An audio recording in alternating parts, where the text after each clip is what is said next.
우리 에베소서 4장. 그러므로 주님 안에서 갇힌 몸이 된 내가 여러분에게 권합니다. 여러분은 부르심을 받았으니 그 부르심에 합당하게 살아가십시오. 겸손함과 온유함으로 깎듯이 대하십시오. 오래 참음으로써 사랑으로 서로 용납하십시오. 성령이 여러분을 평화의 띠로 묶어서 하나가 되게 해주시는 것을 힘써 지키십시오. 그리스도의 몸도 하나요, 성령도 하나입니다. 이와 같이 여러분도 부르심을 받았을 때에 그 부르심의 목표인 소망도 하나였습니다. 주님도 한 분이시요, 믿음도 하나요, 침례도 하나요. 하나님도 한 분이십니다. 하나님은 모든 것의 아버지시요, 모든 것 위에 계시고 모든 것을 통하여 계시고 모든 것 안에 계시는 분이십니다. 그러나 하나님께서는 우리 각 사람에게 그리스도께서 나누어 주시는 선물의 분량을 따라서 은혜를 주셨습니다. 그러므로 성경에 이르기를 그분은 높은 곳으로 올라가셔서 포로를 사로잡으시고 사람들에게 선물을 나누어 주셨다 합니다. 그런데 그분이 올라가셨다고 하는 것은 먼저 그분이 땅의 낮은 곳으로 내려오셨다는 것을 말하는 것이 아니고 무엇이겠습니까? 내려오셨던 그분은 만물을 충만하게 하시려고 하늘의 가장 높은 데로 올라가신 바로 그분이십니다. 그분이 어떤 사람은 사도로, 어떤 사람은 예언자로, 어떤 사람은 복음 전하는 전도자로, 또 어떤 사람은 목사와 교사로 삼으셨습니다. 그것은 성도들을 준비시켜서 봉사 일을 하게 하고 그리스도의 몸을 세우게 하려고 하는 것입니다. 그리하여 우리 모두가 하나님의 아들을 믿는 일과 아는 일에 하나가 되고 온전한 사람이 되어서 그리스도의 충만하심의 경지에까지 다다르게 됩니다. 우리는 이 이상 더 어린아이로 있어서는 안 됩니다. 우리는 인간의 속임수나 간교한 술수에 빠져서 온갖 교훈의 풍조에 흔들리거나 이리저리 밀려다니지 말아야 합니다. 우리는 사랑으로 진리를 말하고 살면서 모든 면에서 자라나서 머리가 되시는 그리스도에게까지 다다라야 합니다. 온몸은 머리이신 그리스도께 속해 있으며 몸에 갖추어져 있는 각 마디를 통하여 연결되고 결합됩니다. 각 지체가 그 맡은 분량대로 활동함을 따라 몸이 자라나며 사랑 안에서 몸이 건설됩니다. 오늘 에베소서 4장 말씀을 통해서 하나님의 은혜가 여러분 각 사람에게 넘쳐날 수 있기를 바랍니다. 따라합니다. 나는 예수를 믿습니다.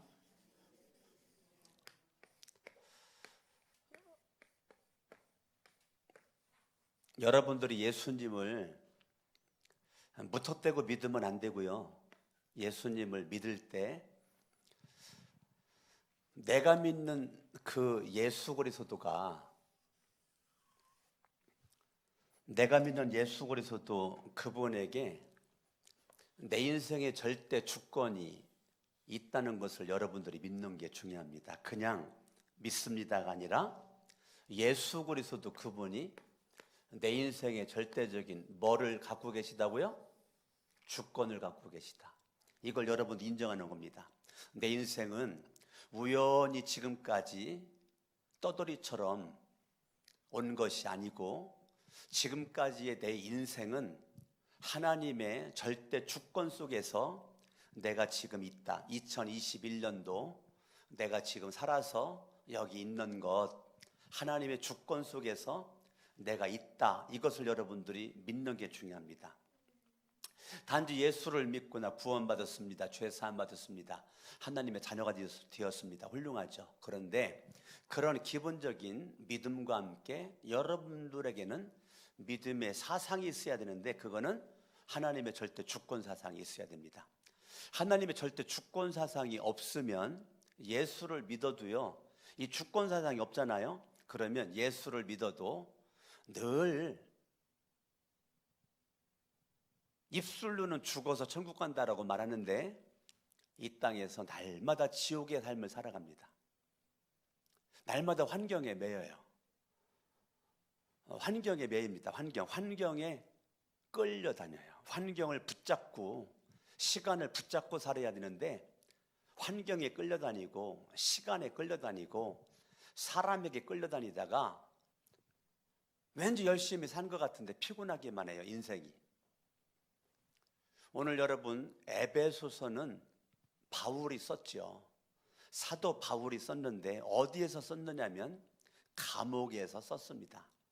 그러면 육신적으로 보면 내가 죄진 것도 아니고 잘못된 것도 없고 내가 예수에게 미쳐서 예수의 복음에 내가 미쳐서 나를 구원해 주신 그 복음 예수 그리스도를 만방에 전하다가 지금 매를 맞고 감옥에 갇혀 있는 모습은 이건 육신적인 눈으로 바라보면 저주죠. 하나님이 살아계시다면 그럴 수가 없는 거죠. 내가 잘못한 것이 있어서 감옥에 있다면 몰라도 잘못한 것도 없는데 감옥에 갇혀 있다? 그러면 날마다 뭐합니까? 감옥에서 환경 저주하다가 하나님이 살아계시면 이럴 수가 없다라고 하나님 원망하고 하나님 앞에 불평하고 그렇게 살아야 맞죠. 그런데 바울은 절대 하나님을 향한 주권 사상이 있었습니다. 1절에 그렇게 말합니다. 그러므로 주님 안에서 갇힌 몸이 된 내가, 주님 안에서 갇힌 몸이 된 내가, 난 얼마나 은혜가 되는지 몰라요. 눈으로 바라보면 쇠창살에 갇혀 있어요. 눈으로 바라보면 감옥에 갇혀 있다고요. 그런데 사도 바울은요, 감옥에 갇혀 있다라고 말하지 않아요. 얼마나 이 바울이 주님의 절대 주권을 믿는 믿음 가지고 언어가 달라요.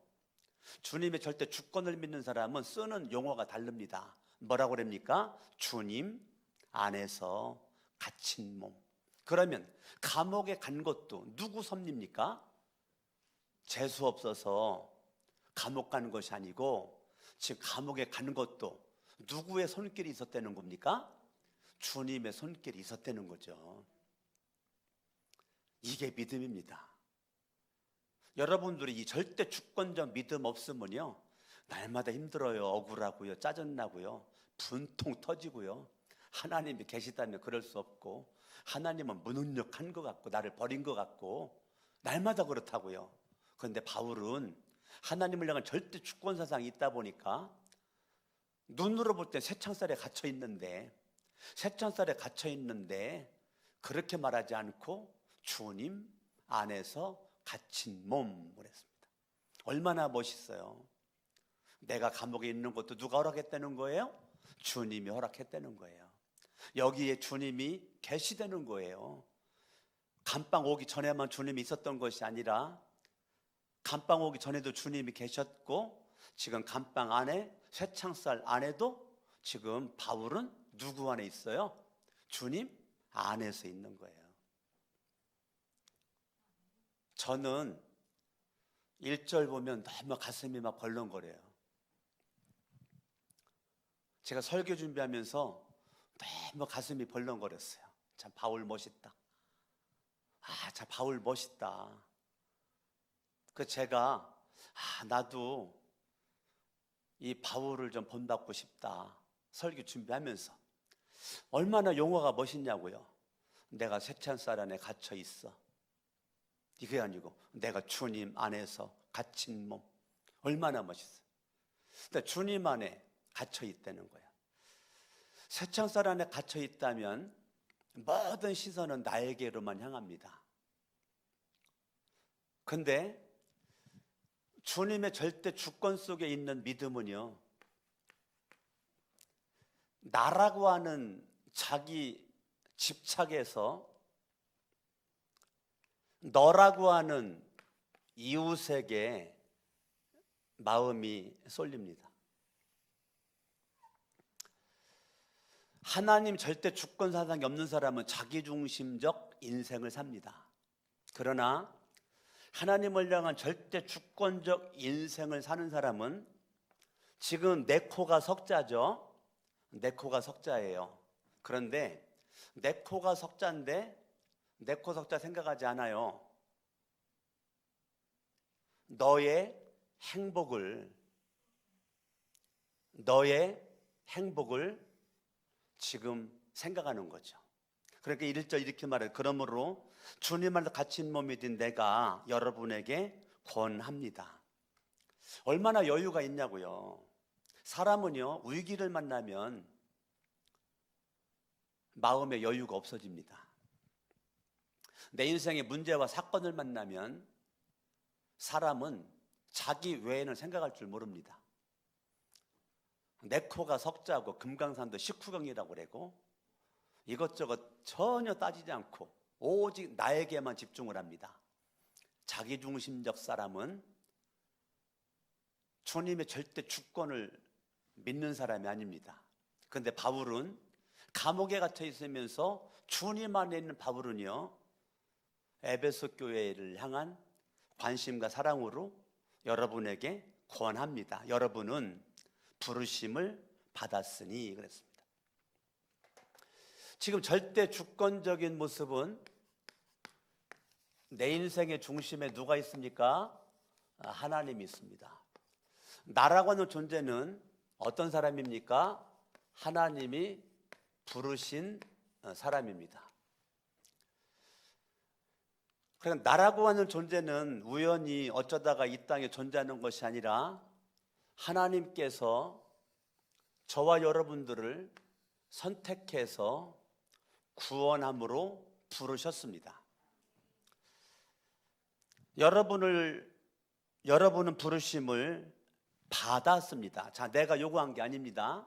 일방적으로 하나님께서 나를 선택하셨고요, 하나님이 나를 불렀습니다. 에베소서 1장에 보면 4절에 창세 전에, 그러니까 우주 만물이 창조되기 전에 하나님이 나를 선택했습니다. 하나님이 나를 선택했다고요. 야, 이거 놀랄 만한 일이에요. 어떻게 나라고 하는 존재가 우주 만물이 창조되기 전에 내가 주님의 선택을 받았을까? 이거는요, 인간의 이성과 경험으로는 상상할 수 없는 거죠. 오늘 1절에 보니까 여러분은 부르심을 받았으니 그 부르심에 합당하게 생활하라. 부르심에 합당하게 살으라는 거예요. 그러면 부르심에는 목적이 분명한 거죠. 주님의 목적이 분명한 거예요. 그러니까 이 말은, 야, 너를 구원하고 부르신 주님의 목적에 맞게 살아라. 주님의 목적에 맞게, 너를 그냥 부른 거 아니야. 너를 부른 목적이 있어. 그 목적에 네가 합당하게 생활을 해라. 그래야 너의 그 삶은 하나님 앞에 뭐가 된다? 영광이 된다 라고 말하는 겁니다. 모든 것은 다 목적이 있죠. 근데 하나님께서 우리를 부르신 것은 왜 불렀냐? 목적이 분명한 거죠. 목적. 저와 여러분들이 예수를 믿기 전에는 나를 위해서 살았지만 예수를 믿은 이후부터는 난 주의 영광을 위해서 사는 존재로 내가 바뀌어진 거죠. 아멘. 그렇기 때문에 저와 여러분들이 막연하게 하루하루 살아가는 것이 아니라 너 부르심에 합당하게 너 생활해야지 않겠냐라고 말하는 거예요. 그러면 부르심에 합당하게 생활하는 것은 나를 부르신 주님의 목적에 맞는 삶을 살아갈 때 그것이 하나님 앞에 영광이 된다. 근데 말로만이 아니라 부르심에 합당하게 생활하기 위해서는 네 가지의 덕목이 필요한데 2절을 보죠. 겸손함과 온유함으로 깍듯이 대하십시오. 자, 부르심에 합당하게 생활하려면 내면적 성품이 있어야 되는데 그 첫 번째 겸손입니다. 겸손. 두 번째 온유입니다. 자, 여러분들이 예수를 믿고 구원받았어요. 죄사함 받았어요. 그러면 우리는 주님의 부르심에 합당하게 말로만 살아갈 수 없어요. 합당하게 살아가려면 준비를 해야 돼요. 근데 준비는 어떻게 해야 되는가? 내면적 성품을 준비를 해야 돼요. 그거는 겸손과 온유함이에요. 여러분, 겸손과 온유는 예수 그리스도의 성품이세요. 아멘. 그러니까 내가 예수를 믿고 주님의 부르심에 합당하게 생활하려면 여러분들이 내면적 성품, 그 말은 날마다 예수 그리스도를 여러분들이 닮아가야 된다는 거예요. 자, 여러분들이 최종 목표는 예수님이에요.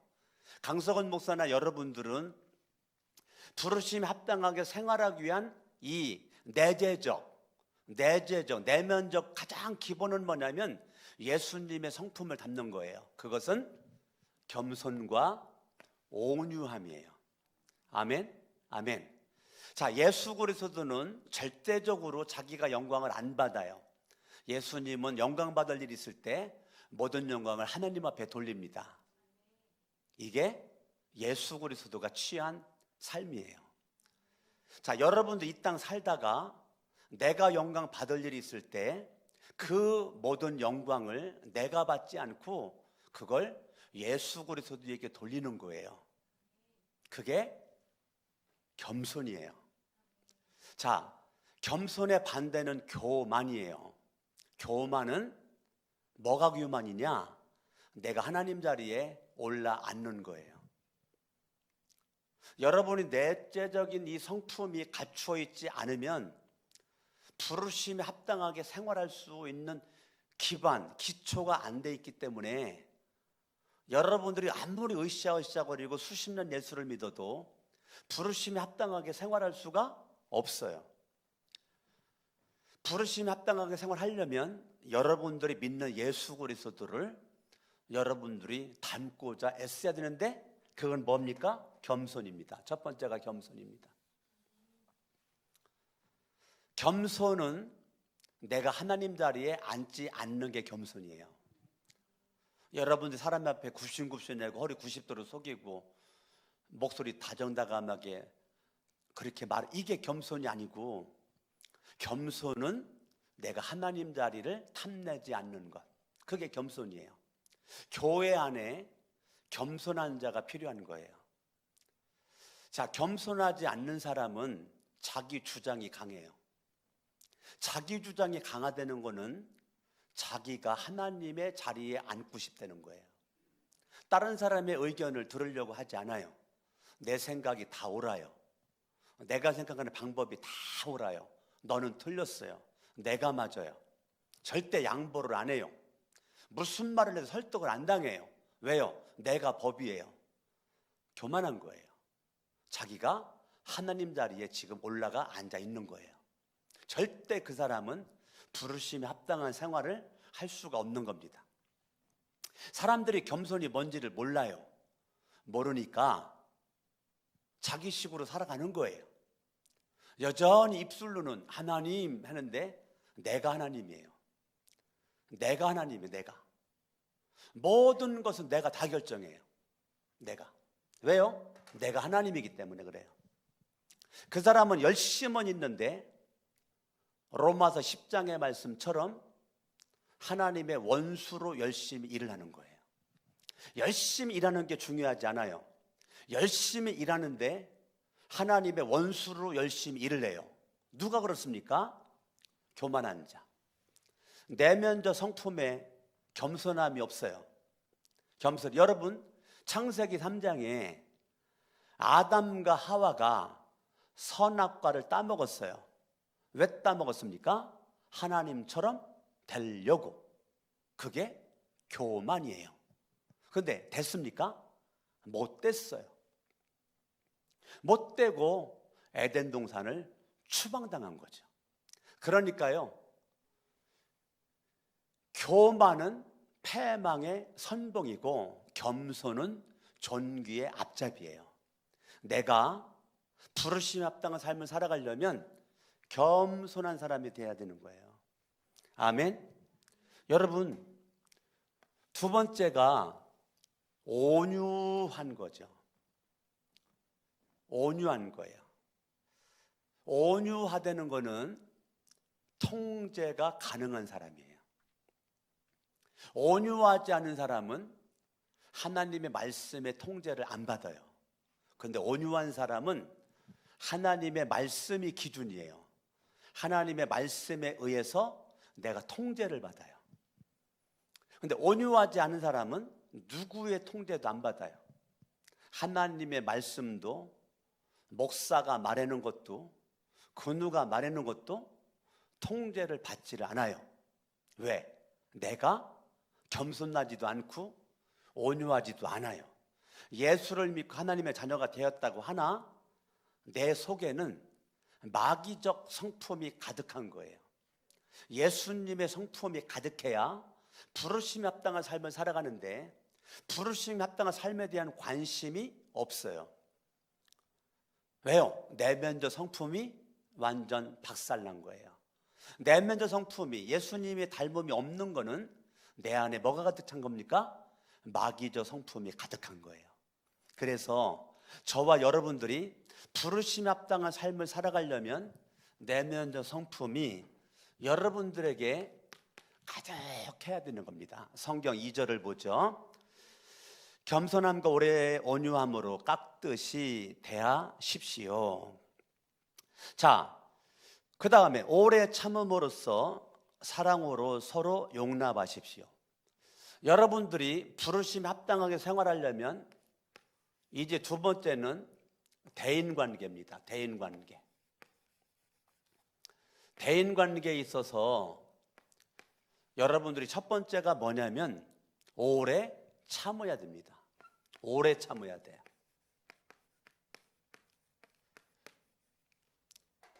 아주 중요합니다. 여러분, 대인관계에서 왜 문제가 되느냐면 참지 못해서.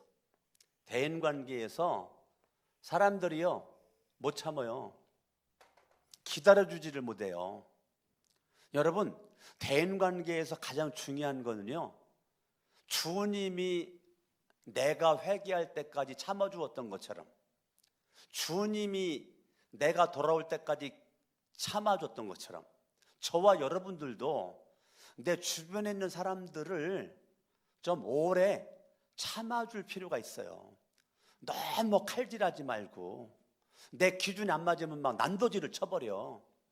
내 기준이 안 맞으면 너는 좋은 애, 너는 나쁜 애, 너는 쓸모 있는 애, 너는 쓸모 없는 애. 내 기준이에요. 왜? 내가 하나님이니까.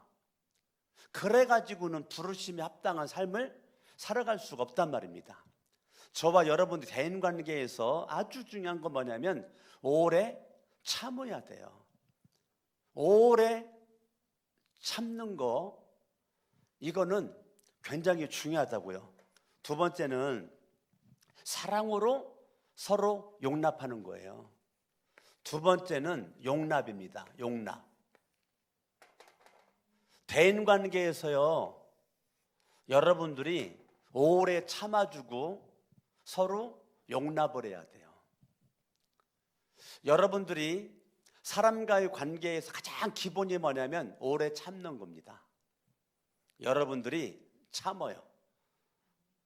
그리고 사랑으로 용납해요. 이것도 사실은 예수님의 성품입니다. 근데 예수님의 성품인데 내면적 성품과 이 대인관계에서의 이것들은 내 속에도 있지만 외부로도 다 보여지고 드러나게끔 되어 있습니다. 아멘. 여러분들이 이러한 성품을 가지고 3절에 성령이 여러분을 평화의 띠로 묶어서 하나가 되게 해주시는 것을 힘써 지키십시오. 아멘. 그러니까요, 이러한 내면적 성품과 대인관계의 이러한 그 성품들은 절대적으로 성령님, 누구요? 성령님에 의해서 여러분들이 이게 이루어져야 되는 거예요. 그러니까 여러분들이 기도를 할 때 하나님, 인간적으로 먹을 거 주세요, 쓸 거 주세요, 그런 기도 해야 되지만 여러분의 기도 속에 하나님, 겸손한 사람이 되게 해주시고요, 온유한 사람이 되게 해주시고 오래 참는 자가 되게 해주시고 사랑으로 용납하는 자가 되게 해주세요 라고 여러분들이 성령님의 능력과 힘의 이끌림을 받아서 여러분의 기도 속에 반드시 이게 4가지가 포함이 돼야 됩니다. 근데 우리는 이런 기도 잘 안 해요. 저런 기도 별로 하지 않아요. 근데 해야 돼요. 여러분들이 기도 가운데 성령님, 제가요 겸손하고 온유하고 오래 참고 사랑으로 용납하는 자가 되어서 주님의 부르심에 합당하게 쓰임받는 주인공 되기를 원합니다. 여러분의 기도가 이렇게 수준 높은 기도를 하셔야 됩니다. 아멘. 그래서 성령이 여러분을 평화의 띠로 묶어서, 자, 성령이 강석원 목사와 이 나윤희 목녀와 우리 임만순 목자와 강면선 목녀와 우리 서현 청년, 이거를 나는 너랑 하나가 될 수가 없어요. 그런데 성령이 우리를 묶었다고요. 우리를 묶었어.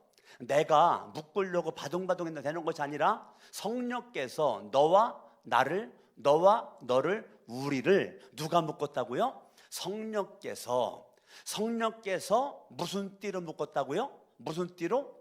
평화의 띠로 묶었다고요. 아멘. 아멘. 우리는 사랑의 띠로 하나가 되었다니까요. 아멘. 아멘. 성령으로 말미암아 저와 여러분들이 하나가 된 것을 힘써 지켜라. 힘써 지켜라. 여러분들이요, 성령이 평화의 띠로 하나가 되게 해주신 것을 힘써 지키는 자가 되려면 4가지가 있어야 돼요. 겸손과 온유와 오래 참음과 용납이 있어야 돼요. 그러면 성령이 평화의 띠로 하나가 되게 해주신 것을 내가 힘써 지키는 주인공이 될 수가 있는 것입니다. 아멘. 아멘. 4절, 그리스도의 몸도 하나, 성령도 하나다. 5절, 주님도 한 분, 믿음도 하나, 침례 세례도 하나. 6절, 하나님도 한 분이다. 아멘. 그러니까요, 저와 여러분들은 한 하나님, 한 성령님, 한 예수님, 한 믿음, 한 침례 세례, 우리는 다 하나라고요. 할렐루야. 아멘. 그러니까 우리는 지금 여기에 뭐 한 15명 정도 지금 있는 것 같은데, 우리 15명이 누구로 말미암아 하나가 된 거라고요? 성령으로 말미암아. 우리 거룩한 새 성천교회 여기 오신 분들이나 지금 유튜브로 예배를 드리시는 분들이나 또 바빠가지고 예배를 못 드리는 분들이나 우리 거룩한 새 성천교회에서 함께 신앙생활을 하는 것은 누구의 작품이라고요? 성령의 작품이라고요. 이걸 여러분들이 절대 주권 속에서 이걸 여러분들이 믿으셔야 돼요. 그러니까 성령, 여러분들은 성령님의 인도를 받아야 하나님의 자녀라고요. 로마서 8장의 말씀대로. 아멘. 아멘. 그러니까 우리가 성령님의 인도를 받는데 성경을 봅니다. 7절, 그러나 하나님께서는 우리 각 사람에게 그리스도께서 나누어 주시는 선물의 분량을 따라서 은혜를 주셨다는 거예요. 자, 그 은혜를 주셨다는 것은 뭐냐면 은사를 가리키는 겁니다. 뭐를 주셨다고요? 뭐를 주셨어요? 은사, 은혜, 은사를 주셨다고요. 하나님이 저와 여러분들에게 은혜, 은사를 주셨다고요. 할렐루야. 그러니까 여러분들이 부름을 받았을 때는 하나님은 은사가 없는 사람이 없단 말입니다. 하나님의 은혜의 손길을 벗어난 사람이 없다고요. 주님의 부르심이 분명한 사람들에게는 하나님이 반드시 한 가지 이상의 뭐 주셨어요? 은사를 주셨다고요. 이걸 여러분들 믿으셔야 돼요. 그러니까 여러분 자신들을 작게 생각하지 말라니까요. 나라고 하는 존재는 여러분 생각하셔야 돼요. 아, 강석원 목사님이 멋지게 사역하지만 하나님은 강석원 목사님에게 주지 않은 은사를 나에게 주신 것이 있어. 반드시 있어. 그러니까 여러분들이 강석원 목사 앞에 기죽을 것도 없고 나도 여러분에게 기죽을 것도 없어요. 우리는 각자가 하나님이 주신 믿음의 분량대로의 주님이 주신 은사와 은혜대로 부르심에 합당하게 나는 생활하기만 하면 되는 겁니다. 그렇죠? 그래 안 그래요? 그렇죠. 우리는 다 은혜가 달라요. 은혜가 똑같지 않습니다. 하나님이 주신 은혜, 은사가 다 달라요. 똑같지가 않아요. 이거 인정하시죠? 인정하시죠? 그리스도께서 나누어 주시는 선물이라고요. 자, 내가 예수를 믿음으로 말미암아 그리스도가 하나님이, 살아계신 하나님이 저와 여러분들에게 그분이 원하는 은사를 우리에게 나누어 주셨다고요. 나누어. 할렐루야. 그러니까 하나님의 주신 은사가 나한테 없는 게 아니고 내가 발견을 못한 겁니다. 알았죠? 네. 나는 하나님 은사 안 주신 것 같아. 아니요. 하나님이 주신 것이 있다니까요. 한 가지 이상. 근데 내가 모르고 있다는 것을 발견을 못한 거죠. 그러니까 여러분 하나님 앞에 기도할 때 하나님이 내게 주신 은사가 내 스스로 개발되게 하옵소서, 발견하게 하옵소서, 내가 깨닫지 못하는 은혜, 깨달을 수 있는 은혜를 주시옵소서 라고 여러분들이 하나님 앞에 기도를 해야 된다고요. 저는 기도 참 많이 했거든요. 하나님이 주신 은사를 내 스스로 발견하게 하옵소서. 정말 기도, 그런 기도 많이 했어요. 우리가 하나님 앞에 기도할 때 정말 우리가요, 정말 주님이 기뻐하는 기도를 좀 할 필요가 있어요. 하나님께서 정말 나에게 주신 은사를 발견하게 하여 주시옵소서. 제가 어제도 이제 목사님들 모임이 있어서 외출했다가 눈이 오고 막 빙판이 되고 막 그런 것이 있어가지고 늦게도 출발했지만 막 세상 말로 겨왔어요. 겨와. 그래가지고 집에를 밤 9시 40분에 왔어요. 근데 제가 성전기도 못했잖아요. 아침에 나갔다가. 집에 40분, 9시 40분에 도착해가지고 제가 옷 갈아입고 성전에 10시 왔다고요. 10시 와가지고 장단에 제가 방석 깔아놓고 여기서 제가 새벽 1시까지 3시간 동안 제가 엎드려 있었어요. 근데 제가 무릎 꿇고 기도니 너무 힘든 거예요. 하루가 피곤해가지고 너무 힘들어가지고 이 깔아놓은 그 레자 방석에 제가 손을 펴고 이렇게 덮치고 엎드렸어요. 갑자기 눈물이 핑 돌더라고요. 어젯밤 얘기예요. 제가 너무 무릎 꿇고 기도하기가 힘들어가지고 앞에 레자 방석에 이렇게 엎드렸어요. 근데 눈물이 이렇게 핑 돌아나고 눈물이. 그래가지고 눈물이 왜 핑 돌았느냐면 이 밤에 이 성전에 내가 올 수 있도록 성령 하나님께서 인도해 주시고 감동 주심에 내가 순종할 수 있어서 너무 감사했어요. 제가요 피곤하다는 거 핑계대고 여러분들은 저의 삶을 안 보니까 모르잖아요. 목사님이 기도를 하고 있는지 안 하고 있는지 여러분들이 모르잖아요. 안 보고 있으니까. 근데 나는 하나님과의 어찌됐건 약속을 했잖아요, 스스로. 그러니까 육체의 욕구는 빨리 샤워를 하고 쉬고 싶은 그런 욕구가 있었지만 그러한 그 유혹이 진짜 있었거든요. 그런데 그거를 제가 과감하게 딱 제가 칼질하고 그냥 성전으로 제가 달려왔는데 육체는 천근만근이지만은 성전에 엎드렸을 때 하나님께서 눈물 주시고 내 몸에 전율이 이렇게 주님의 은혜가 저를 막 덮는 것 같은 그런 은혜가 오더라고요.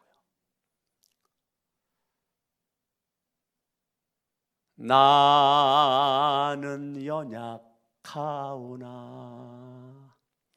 우리 주님 강하니. 제가 주님 앞에 고백하는 건 딱 한 가지예요. 주님, 저 약합니다. 저는 주님 앞에 강하다라고 한 적이 한 번도 없어요. 나 주님 약합니다. 나 미련합니다, 주님. 나 자주 쓰러질 수 있는 사람입니다. 주님이 저를 꼭 붙잡아 주지 않으면 저는 한 발자국도 나갈 수 없습니다. 성령 하나님 저를 꼭 붙잡아 주시고 우리 교인들과 이종이 하나가 되게 해주시고, 제가 이제 기도할 때마다 로비에 가가지고 우리 장년 목장, 목자, 목녀, 목원들과 싱글 목자, 목녀, 목원들 이름이 다 있으니까 제가 이제 기도하다가 나가서 로비에서 제가 이제 어젯밤도 이제 이름을 불러가면서 이제 기도를 이제 매일같이 지금 하려고 노력을 하고 있거든요. 근데 이름을 불러가면서 제가 막 간단하게 축복을 하면서 이제 이게 지나가고, 하여튼 제가 하루에 한 번은 내가 우리 교인들 내 이름 부른다, 저기 써진 이름을 내가 부른다, 그런 생각을 가지고 지금 하고 있는데, 그러면서 우리 교회가 유치부, 아동부, 청소년부, 우리 싱글 청년들과 장년들이 다른 것은 몰라도 성령이 평화의 띠로 하나 되게 해주신 것을 강석원 목사나 우리 교인들이 힘써 지켜야 되는데, 지키려면 네 가지의 덕목이 필요한 거죠. 그게 뭐라고요? 겸손과 온유와 오래 참음과 용납, 사랑을 용납하는 것. 이것이 우리 내면에 깔려져 있어야 우리 교회가 멋진 모습으로 하나님 앞에 쓰임받을 수가 있는 것입니다. 그리스도께서 나누어 주시는 선물의 분량을 따라서 은혜를, 다른 말로 은사를 주셨습니다. 그러므로 성경이 이르기를 8절, 그분은 높은 곳으로 올라가셔서 포로를 사로잡으시고 사람들에게 선물을 어떻게 했다고요? 나누어 주셨다는 거예요. 자, 하나님이 나누어 주신 선물이 있어요. 믿어요? 예, 믿어요. 그러니까 거룩한 새 성천교회 안에 하나님이 여러분들을 꼭 필요해서 불렀다고요. 강석원 목사만 부른 게 아니라니까. 여러분들을 꼭 필요해서 주님이 불렀어요. 그리고 우리가 합당하게 생활을 하려면 내게 주신 뭐를 알아야 돼요? 은혜를 알아야 돼요. 은사를 알아야 돼요. 은혜와 은사를 모르면 부르심에 합당하게 생활하는 거 별 관심 없어요. 날마다 먹고 사는 문제에 치여가지고 거기에서 그냥 바둥바둥거리다가 그냥 교회 생활, 신앙생활은 스쳐 지나가는 취미 생활에 불과한 거예요. 그게 아니고 내 인생의 본질은 주님의 부르심에 합당하게 생활하기 위한 몸부림, 이것이 우리에게 있어야 돼요. 이것은 없고 단지 먹고 사는 문제, 세상 사람들 똑같이 하는 거에 그냥 우리는 거기에 에너지를 소비를 하고 시간을 소비를 하고 뭐 사네 못 사네 울고 웃고 거기서 끝나죠. 이런 건 생각하지 않아. 근데 우리는 정말 주님의 축복 가운데서 내가 선택받았고 부르심을 받았었는데 목적이다. 그거 주님의 목적이 분명하다. 주님의 목적. 그러면 하나님께서 보시죠. 11절에 그분이 어떤 사람은 사도로, 어떤 사람은 예언자로, 어떤 사람은 복음 전하는 전도자로, 또 어떤 사람은 목사와 교사로 삼으셨다. 그러면 하나님께서 주신 은혜를 주신 그 은혜가 있는데요, 하나님께서 강석원 목사나 우리 부목사님이나 우리 전도사님들이나 신학대학교를 나온 그 사람들을 가리키는 거예요. 11절은 이해가 되셨죠? 예, 그러니까 11절은 한마디로 말해서 목회자라고요. 목회자들이라고요. 목회자들. 자, 그럼 우리 교회는 목회자들이 여러 명 있어요. 여러 명이 있는데 은사가 다 달라요. 그렇지, 맞죠? 예? 은사가 다 다르기 때문에 누가 훌륭하고 덜 훌륭하지 않아요. 각자가 훌륭한 거예요. 이해가 됩니까? 예.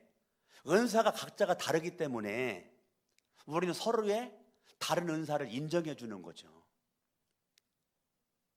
인정해 주고 축복해 주고.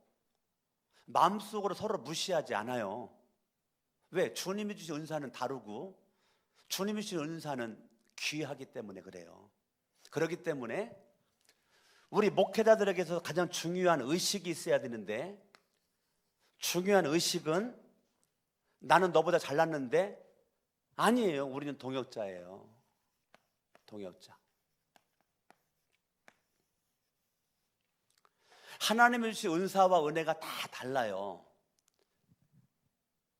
그렇기 때문에 동역이 필요한 거예요. 나 혼자는 안 되는 거예요. 강석원 목사 혼자 안 돼요. 그래서 하나님이 강석원 목사는 동역하라고 우리 부사역자들을 보내주신 거죠. 내 마음속에 부사역자들은 내가 마음속에 무시하지 않아요. 왜? 주님이 주신 은사가 있고 나에게 없는 것이 저분들한테 많이 있기 때문에 나는 그거를 존중한다고요. 동역자라고요. 어깨를 나란히 한다고요. 필요하다면 내가 네 어깨를 밟고 올라가마. 필요하다면 내가 내 어깨를 대줄 테니까 내 어깨를 밟고 올라가. 이것이 동역이라고요. 동역. 지금 사도나 예언자나 선지자, 예언자 같은 말이에요. 복음전도자나 목사교사, 이게 신학대학교를 나온 목사들을 가리키는 건데, 한마디로 말하면 이 사람은 뭐냐? 여러 은사와 은혜가 다르지만 한마디로 뭐가 돼야 된다고요? 동역자가 돼야 된다고요. 자, 동역자 속에는 항상 은혜의 중심 되시는 예수 그리스도를 중심으로 한 아름다운 교제가 있어야 되는 거예요. 예수 그리스도를 중심으로 한 교제가 없이는 동역자가 될 수가 없어요. 저랑 제 아내가 최고의 동역자죠. 그죠? 최고의 동역자인데요. 저랑 아내와의 중심에 예수가 있어야 동역자가 되는 거지, 아무리 같은 집에 살아도 예수가 없으면 동역자가 될 수가 없어요. 각자 따로 국밥이에요. 나는 나대로, 저 사람은 저 사람대로. 그런데 동역이 될 수가 있는 거는 예수가 있기 때문에 그래요. 여러분, 가정에서 부부 사이에 목자 목녀들 동역자 의식이 있어야 돼요. 동역자 의식. 아멘. 이 동역자 의식이 여러분 가운데 있어야 돼요. 엊그제 월요일 날 제가 어제도 잠자기를 제가 3시 반에 잤거든요. 가서 여기서 1시에 가가지고 집에 가지고 그 시간에 몸이 좀 으시으시 해가지고 제가 반신욕하고 그렇게 하고 또 유튜브 설교도 이렇게 또 듣고 하다가 보니까 새벽 3시 반경에 잠들어가지고 제가 6시 반에 일어났어요. 6시 반에. 왜 일어났어요? 오줌 마려워서 일어났어요. 오줌 마려워서. 저는 일어나면 안 자요. 오줌 마려 일어났는데 난 속으로 그래요. 성령께서 나를 깨워주셨구나. 그래서 눈 뜨자마자, 일어나자마자 성경 읽었어요. 성경 읽기를 시작을 했어요. 그게 이제 오늘인데요. 이제 이번 주 월요일 날도 제가 이제 일어나 성경을 읽다가 아침에 제가 이제 공복했고 물을 끓여요. 물을 끓여가지고 미지근한 걸 조금 더 뜨겁게, 그래서 제가 물을 한 컵 내지 한 컵 반, 많게는 2컵을 먹거든요. 여러분도 그렇게 하면 좋을 것 같아요.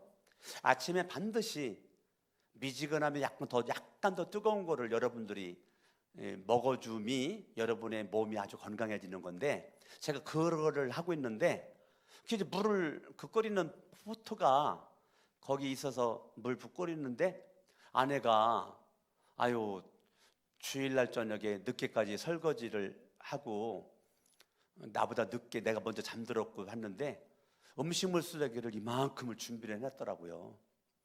꽉도 채워가지고. 그러니까 보니까 되게 커가지고 아내의 물을 못 버릴 것 같아가지고 제가 그 새벽에 그 음식물 쓰레기를 제가 그 새벽에 그걸 봉지 담아가지고 바깥에 갔다가 쓰레기통에다 갖다가 제가 넣고 제가 올라왔거든요. 오늘 그러더라고 제 아내가 오늘 자기는 그게 너무 감동이었다고. 근데 제가 어떤 마음과 그렇게 했느냐면 동역자 의식이죠. 동역자 의식. 아우 아내가 이거 설거지 하느라고 힘들었을 텐데 이 음식물 쓰레기 담으면 힘들었을 텐데 내가 남자니까 이건 내가 갖다 버려야지. 그래 내가 그걸 갖다가 아주 기분 좋게 저는 그 4층에서 1층까지 내려가 가지고 그걸 음식물 쓰레기를 버리고 왔을 때 너무 기분 좋게. 근데 제 아내가 감동을 받더라고요. 그때 감동을 주려고 한 건 아니에요. 그냥 동역자 의식을 가지고 제가 한 거죠. 그랬을 때 나와 아내는 아름다운 동역자의 교제가 이루어지는 거죠. 아내가 나를 향한 눈빛과 언어가 상냥하고 아름답고 고맙다라고. 뭐가 고맙기는 당연히 해야지. 부부간의 이 교제가 더 성숙한 교제로 이루어지더라고요. 여러분 가정에서도 부부간의 동역자가 되시고 부모 자식 간의 형제들 간의 동역자가 되셔야 돼요. 아멘. 오늘 아침에 예은이가 내가 아침에 이제 어머니 7시 40분에 어머니 주간 보호센터 제가 아침마다 하는 일이에요. 어머니를 그렇게 보내드리고 제가 아파트가 20층인데 매일같이 어머니 보내드리고 제가 20층을 올라가거든요. 하루에 10,000보를 걸으려고. 그래서 아파트를 이제 걸어 올라가 가지고 맨 꼭대기에서 제가 거기서 이제 맨 꼭대기에서 뛰기를 시작하거든요. 그리고 이제 계단 내려오면서 내가 이제 몸이 굳어져 가지고 허리가 안 구부러져 가지고 이 허리 구부러지는 걸 계속 계단 내려오면서 하는데 아침에 예은이가 전화가 왔더라고요. 아빠 나 지금 직장 출근하는 거 버스 탔는데 아빠한테 기도 부탁하려고. 내용은 내가 얘기하지 않겠어요. 그래서 기도 부탁을 하고 그렇구나 예은아 버스 아니지? 네 그래 너 듣기만 해라 아빠가 기도해 줄게. 그래가지고 제가 계단 내려오면 운동하다가 여호와는 내게 복을 주시고 너를 지키시기를 원하며 여호와는 그 얼굴을 내게 비추사 은혜 베푸시기를 원하며 여호와는 그 얼굴을 내게로 향하여 드사 평강 주시기를 원하노라. 사랑하는 딸 예언이가 이런 기도 제목이 있는데 하나님 들으셨죠? 하나님 뜻대로 이루어 주시옵소서 라고 이런저런 기도를 많이 해주고 예수 이름으로 기도합니다. 자, 예은이가 저한테 전화 안 할 수도 있죠. 근데 걔가 무슨 문제만 있으면 저한테 기도 부탁을 해요. 내 동역자죠. 내 동역자잖아요. 예은이가 나랑 지금 영적인 교제하고 있는 거 육적인 교제, 그냥 아버지 딸로서의 그냥 만남이 아니잖아요. 영적인 교제잖아요. 이건 동역자죠. 동역자. 아멘. 교회에서 우리 목회자들 간에 여러분 가정에서 부모 자식 형제들끼리 또 교회 안에서도 여러분들이 서로 뭐가 돼야 돼요? 동역자가 돼야 돼요. 아멘. 아멘. 오늘 성경을 봅니다. 그 목회자들은 12절 성도들을 뭐 한다는 겁니까? 목회자들이 하는 일은 뭐예요? 성도들을 준비시킨다는 거예요. 이게 목회자들이 할 일이에요. 목회자들은 성도들을 준비시키기 위해서 2가지를 해야 돼요. 목회자들은 그 2가지가 뭐냐면 첫 번째가 말씀 사역이에요. 말씀 사역. 어찌됐건 강석원 목사는 여러분들을 준비시키기 위해서 성경을 연구해서 여러분들이 올바른 하나님의 말씀을 여러분들에게 선포를 해야 돼요. 2번째가 기도 사역이에요. 자, 우리 사역자들은 기본 2가지를 하는 겁니다. 뭐 합니까? 성도들 여러분들을 뭐로 준비시킵니까?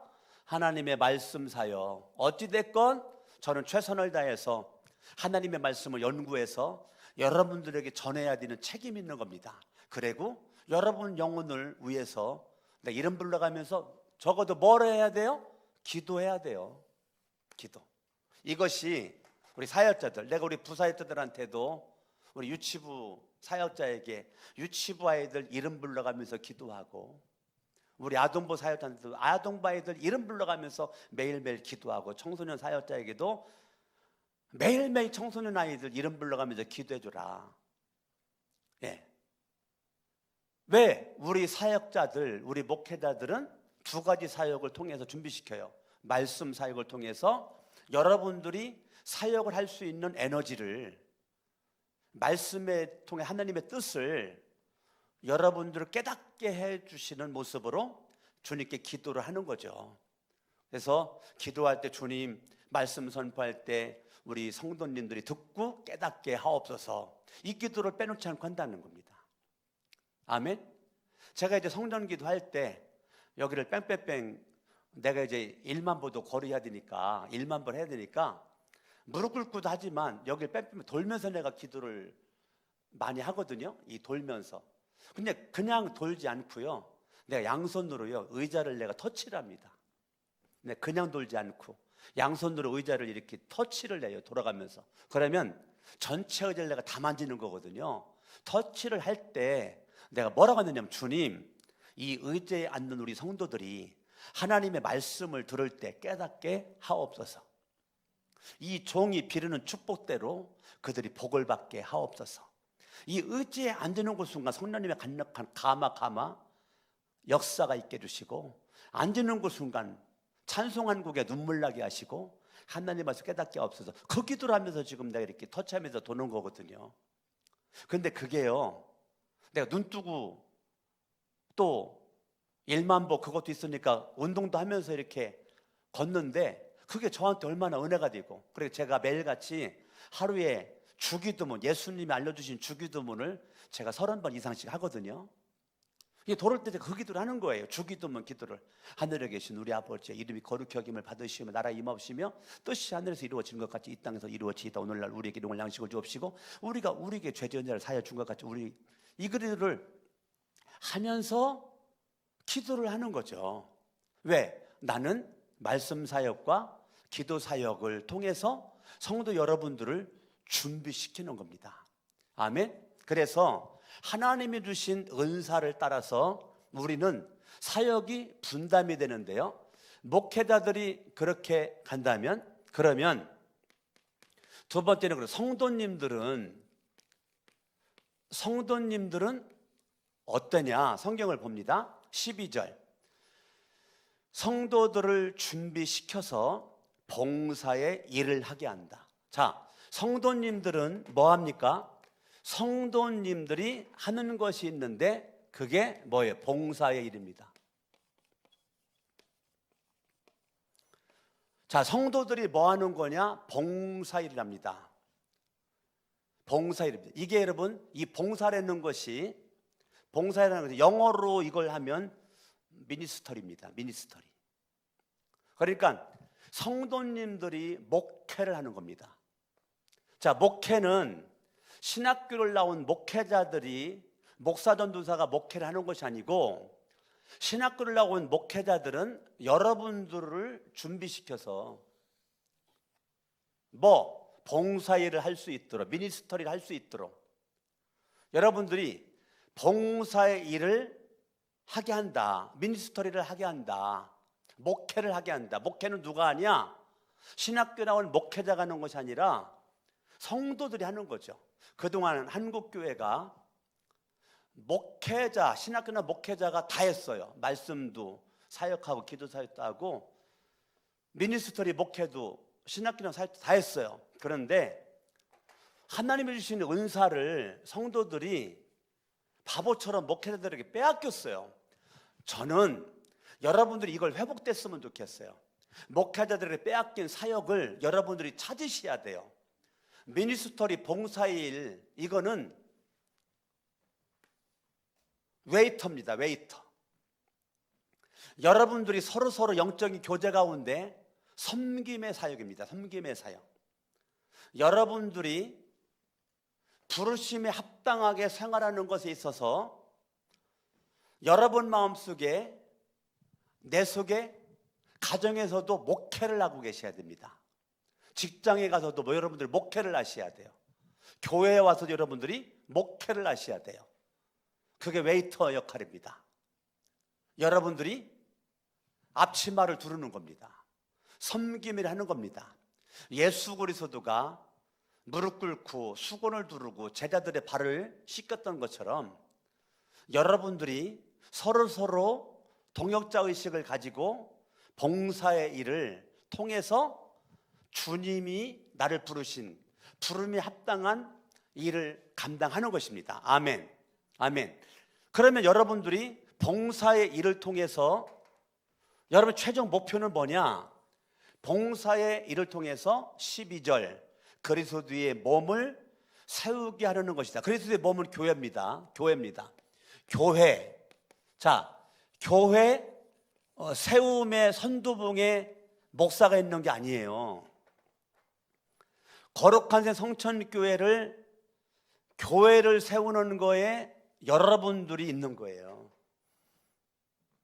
목사는 여러분들 준비시켜요. 여러분들이 봉사의 일을 하는 겁니다.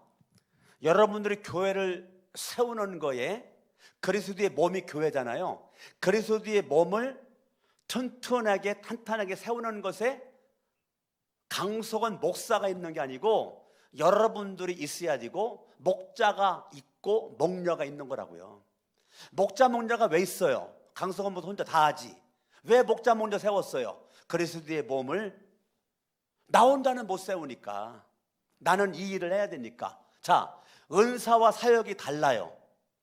그런데 여러분이 할 걸 내가 다 빼앗지 말고 나는 말씀 사역과 기도 사역에 전무하고 여러분들이 미니스터리 봉사, 이 봉사일, 이 목회, 그 일을 어떤 정신, 웨이터의 정신, 섬김의 정신을 가지고 여러분들이 함으로써 결과는 뭐가 주어져요? 교회가 세워지는 겁니다. 우리 교회가 튼튼한 교회가 되는 것입니다. 할렐루야. 아멘. 그래서 여러분들 마음속에 정말 목회자가 해야 될 일과 성도들이 해야 할 일이 다르다고요. 13절 그리하여 우리 모두가 하나님의 아들을 믿는 일과 아는 일에 하나가 되고 온전한 사람이 되어서 그리스도의 충만하심의 경지에까지 다다르게 됩니다. 자, 저와 여러분들이요, 우리 목회자와 성도들이 동역자가 돼서 서로 간의 영적인 교제가 이루어지는 거죠. 자, 목회자들과 성도들은요 반드시 동역자입니다. 여러분들이 동역자는 목회자들이고 목회자들이 동역자는 여러분들이고 여러분들끼리 동역자가 되는 겁니다. 아멘. 그래서 여러분 목회자들과의 성도들과의 만남과 성도와 성도들 만남에서 반드시 뭐가 나타나느냐면 여러분의 신앙의 성숙이 나타나게 됩니다. 신앙의 성숙. 자, 사람과의 교제를 통해서 뭐가 이루어지느냐면 성숙해집니다. 여러분 목사와 교제하면서 좋은 일도 많지만요 안 좋은 마음도 많죠. 교인들끼리 교제하면서 좋은 것도 있지만요 싸울 일도 많죠. 그런데 거기에서 주님께서 원하는 것은 성숙입니다. 성숙. 교제가 빠져버린 성숙은 없습니다. 여러분들이 사람과의 만남 가운데 많은 문제가 있기 때문에 문제가 싫어가지고 교제를 안 한다. 그러면 성숙감이 없습니다. 그런데 만남 가운데 다툼도 있고 시기도 있고 질투도 있고 싸움도 있고 분쟁도 있고, 그런데 우리는 어찌됐건 성령께서 하나가 되게 해주신 것을 힘써 지키는 쪽으로 가야 되는 거죠. 부부 사이도 가정에서 싸울 일도 있고 별일 다 있잖아요. 예? 별일 다 있을 때마다 나누어지고 갈라지고 찢어질 수 없잖아요. 우리 끝까지 뭐예요? 용납하잖아요. 오래 참잖아요. 그래 안 그래요? 여러분들이 많은 일들이 있지만 오래 참고 용납하는 것처럼 교회 안에서도 동역자들끼리 서로 겸손과 온유함으로 오래 참고 용납할 때 우리는 중심은 성령이 하나가 되게 해주신 것을 힘써 지키는, 이건 기본이에요. 기본 틀. 아무리 성도가, 목회자가 내 마음에 안 들어도 우리는 끝까지 뭐예요? 용납하고 오래 참아주고.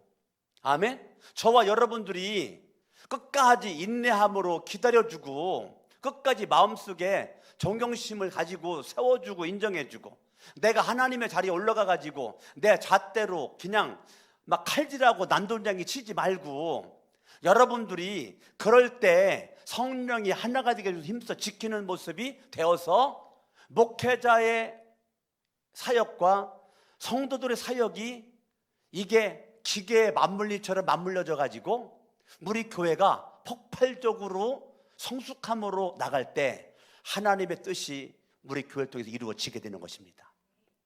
아멘. 그렇기 때문에 2021년도는 많은 영적인 교제 가운데서 많은 문제도 있을 겁니다. 여러분이 강성원 목사를 멀리서 봐서 저를 존경하고 사랑할지 몰라도 저를 가까이서 보면 존경하지 못할 것, 사랑하지 못할 것 많이 눈에 띌 겁니다. 그때 뭐 해야 돼요? 오래 참고 사랑으로 용납할 때 성령이 하나가 되게 해주신 것을 목사와의 관계에서 지켜나가는 거죠. 그럴 때 우리는 그때 뭐가 이루어져요? 성숙함이 이루어지게 되는 것입니다. 할렐루야. 아멘. 아멘. 14절, 우리는 이 이상 더 어린아이로 있어서는 안 됩니다. 자, 여러분들이요, 성숙이 이루어지지 않으면 날마다 어린아이입니다. 날마다 어린아이.